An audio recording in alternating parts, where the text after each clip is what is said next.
Mansehra Hazara university میں کشمیریوں کے حق میں ریلی نکالی گئی۔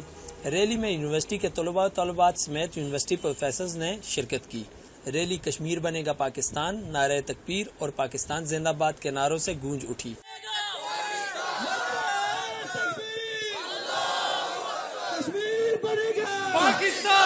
اس موقع پر یونیورسٹی میں فیکلٹی ہال کے اندر طلباء و طالبات کے لیے تقریب کا انعقاد بھی کیا گیا۔ اس موقع پر پروفیسر ڈاکٹر ازکیہ ہاشمی نے طلباء و طالبات کو کشمیر میں ہونے والے ظلم و ستم سے آگاہ کیا اور اسلامی تعلیمات اور فلسفہ جہاد پر روشنی ڈالی۔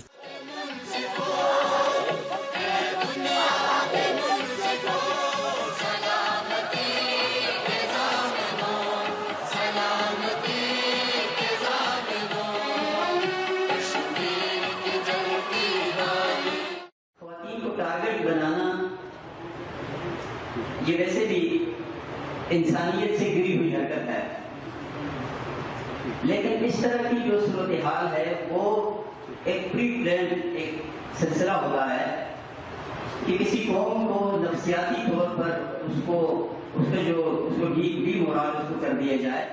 فلسطین میں، بوسنیا میں، چچنیا میں جدھر جدھر مسلمان پہ ظلم اور ستم ہو رہا ہے، ہم نے آنکھیں بند کر رکھی ہیں، ہم نے بولنا بند کر دیا ہے، ہم نے ظلم کے خلاف آواز اٹھانی بند کر دی ہے۔ اور یہ یاد رکھیں کہ مسلمان قوم کے بارے میں حضرت صلی اللہ علیہ وسلم نے کہا تھا کہ یہ جسم کی مانند ہے۔ یہی بات نے کہا تھا نا، وہ اس کو کہتے ہیں چھڑے جانتا جو قابل میں، تو ہندوستان کا ہر پیرو جوان بےتاب ہو جائے۔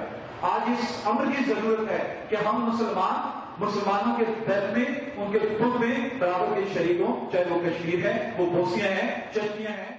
چینل پہ چلے جائیں تو بڑے کھل کر بڑے دھڑلے سے وہ کہتے ہیں کہ یہ جو کشمیر آپ کے پاس ہے وہ بھی ہمارا ہے، اور پھر وہ یہ ان کا میڈیا یہ بھی کہتا ہے کہ پاکستانی فوج آزاد کشمیر میں ظلم کر رہی ہے، جو کہ ٹوٹلی 100% جھوٹ ہے۔ آپ ذرا دیکھ لیں، افسوس کی بات ہمارا جو انٹرنیشنل میڈیا ہے، جو ہماری انٹرنیشنل کمیونٹی ہے، ہمارے جو پورے 1.5 ارب مسلمانوں کے کتنے ممالک ہیں کہ کشمیر میں جو آج کل ظلم ہو رہا ہے، اس میں ہماری حکومت، ہمارے جتنے بھی میل ہیں، ہم ان کے ساتھ تمام فیمیل جو ہیں ان کے شانہ بشانہ کھڑے ہیں۔ 72 سال سے ہمارا یہ نعرہ تھا کہ کشمیر ہمارا ہے، کشمیر ہمارا ہی ہے، لیکن اب 2019 میں ہم یہ نعرہ لگائیں گے کہ انڈیا بنے گا پاکستان۔ اس طرح کشمیر کی خواتین اتنا انتھوزیازم شو کر رہی ہیں، ہمیں بھی چاہیے کہ ہم انہیں سپورٹ کریں اور ان کو فریڈم دلائیں۔ جس تمام امت مسلمہ کی طرف سے، خواتین کی طرف سے سب کو پیغام دینا چاہتی ہوں کہ خدا را جاگیں، کہ اب وقت ہے جاگنے کا۔